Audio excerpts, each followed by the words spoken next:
2600 लोगों को क्यों भागना पड़ा? क्या ओलियम गैस इतनी खतरनाक है? Hello and welcome back to our channel daily Gyaan. 2 मार्च 2026 महाराष्ट्र के पालघर जिले के बोईसर इलाके में दोपहर का लगभग 2 बजे का समय सब कुछ बिल्कुल सामान्य ही चल रहा था।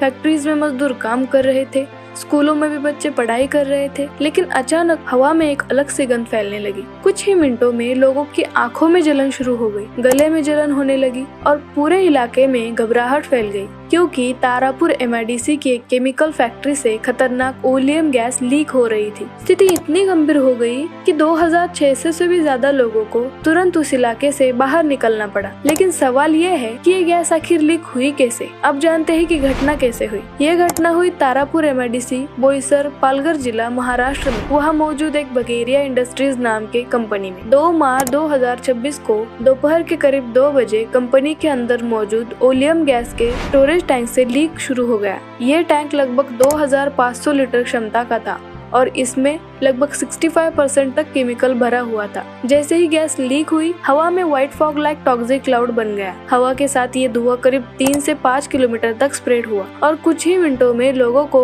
इसका असर महसूस होने लगा। अब जानते हैं कि लोगों पर इसका असर हुआ क्या। आसपास के कई लोगों को आंखों में जलन, गले में जलन, खांसी, सांस लेने में तकलीफ जैसे कई समस्याएं होने लगी। स्थिति इतनी गंभीर थी कि प्रशासन को तुरंत एक्शन लेना पड़ा। सबसे पहले 2600 लोगों से भी ज्यादा लोगों को उस इलाके से सुरक्षित जगह ले जाया गया। इनमें 1600 से भी ज्यादा स्कूली बच्चे भी शामिल थे। कुछ लोगों को इलाज के लिए हॉस्पिटल तक भर्ती करना पड़ा। हालांकि इस घटना में कोई बड़ी जानहानि नहीं हुई। गैस लीक कितनी देर तक चला? गैस लीक दोपहर 2 बजे शुरू हुआ और उस पे पूरी तरह से कंट्रोल शाम के करीब 6:45 यानी लगभग 4 से 5 घंटे तक रेस्क्यू ऑपरेशन चलता रहा। इस दौरान fire brigade, police, disaster management team, NDRF इन सभी ने मिलकर सिचुएशन को हैंडल कर लिया। क्या ओलियम गैस इतनी खतरनाक है? जी हाँ, ओलियम को फ्यूमिक सल्फ्यूरिक एसिड भी कहा जाता है। इसमें mainly sulphur trioxide, concentrated sulphuric acid जैसे केमिकल होते हैं और हम सब ये जानते हैं कि ये बेहद कोरेसिव और टॉक्सिक होते हैं। अगर कोई पर्सन इसके कांटेक्ट में भी आता है तो उसे eyes irritation, skin burning, lungs irritation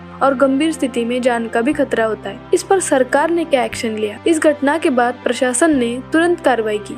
Palghar police ने बगेरिया इंडस्ट्रीज के खिलाफ FIR दर्ज की। इसके साथ Maharashtra pollution control board, district disaster management authority, industrial safety department in सभी विभागों ने इस मामले की जांच शुरू कर दी। अब ये लोग ये पता लगा रहे हैं कि क्या ये इक्विपमेंट फेल्योर था, सेफ्टी नेग्लिजेंस था या फिर मेंटेनेंस में कोई गलती हुई थी। क्या तारापुर MIDC में पहले भी ऐसे हादसे हो चुके हैं? जी हाँ दोस्तों, तारापुर MIDC में ऐसे इंडस्ट्रियल एक्सीडेंट पहले भी हो चुके हैं। 2025 में एक फार्मा यूनिट में नाइट्रोजन गैस लीक हुई थी। 4 वर्कर्स की मौत भी हुई थी। उसके अलावा अभी कुछ ही समय पहले की बात है कि केमिकल यूनिट में क्लोरीन गैस लीक हुई थी। यानी Tarapur MIDC chemical safety concern से जूझ रहा है। क्या तारापुर MIDC इतना सेंसिटिव है? जी हाँ, तारापुर MIDC भारत के सबसे बड़े केमिकल इंडस्ट्रियल क्लस्टर्स में से एक है। यहाँ 1000+ फैक्ट्रीज है जहाँ acid, dye, pharmaceutical chemicals, industrial solvent जैसे कई डेंजरस केमिकल्स पर काम किया जाता है। इसीलिए यहाँ इंडस्ट्रियल सेफ्टी स्टैंडर्ड का स्ट्रॉन्ग होना बहुत ज्यादा इम्पोर्टेंट है। तारापुर MIDC की ये गैस लीक इंसिडेंट हम सभी को एक बड़ा सवाल पूछने पर मजबूर करता है। क्या हमारे देश में इंडस्ट्रियल सेफ्टी स्टैंडर्ड सच में सफिशिएंट है? क्योंकि इंडस्ट्रीज बढ़ती है तो सिर्फ प्रोडक्शन बढ़ना ही काफी नहीं होता, सेफ्टी एंड अकाउंटेबिलिटी भी तो उतनी ही इम्पोर्टेंट है।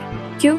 क्योंकि एक छोटी सी लापरवाही भी हजारों लोगों की जिंदगी खतरे में डाल सकती है। और हिस्ट्री तो हमें बार बार ये रिमाइंडर दे ही चुकी है कि इंडस्ट्रियल डिजास्टर सिर्फ फैक्ट्रीज तक लिमिटेड नहीं होता, कभी कभी ये पूरे सिटी को ही हिला कर रख देता है। आपका क्या मानना है? कमेंट्स में जरूर बताएं। वीडियो पसंद आया हो तो वीडियो को लाइक, शेयर और डेली ज्ञान को सब्सक्राइब जरूर करें ताकि ऐसे और इन्फॉर्मेटिव वीडियोस हम आपके लिए ला सके। तब तक stay safe, stay tuned, see you in the next video.